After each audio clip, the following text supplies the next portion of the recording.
नमस्कार. Karwar plus Konkani news चॅनलाचे तुमगेले स्वागत. Car अपघातात एक कुटुंबाचे 4 जण आणि वाहन चालक मेळून 5 जणाले मरण.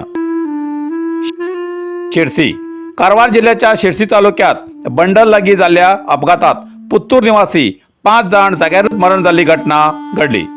शिरसीच्या राघवेंद्र कल्याण मंडपात जावच्या लग्ना वचून वयतना एकच कुटुंबातले 4 जण आणि वाहन चालक मेळून 5 जण मृत झाली घटना घडली.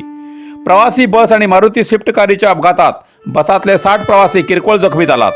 बसाचो चालक मात्र सुदैवान बचावलो. या अपघातात कार संपूर्ण मोडतोड झाली असा. या अपघातात मृत झालेले पुत्तूरचे रामकृष्ण बाबूराव 71 वर्षा, विद्यालक्ष्मी रामकृष्ण 65 वर्षा, पुष्पा मोहनराव 62 वर्षा, सुहास गणेशराव 30 वर्षा आणि चेन्नईचो कार चालक अरविंद 30 वर्षा असे कळू येला. या प्रकरणाची नोंद शिरसी ग्रामीण पोलीस ठाण्यात झाला असे प्रसार माध्यमांक कळयला.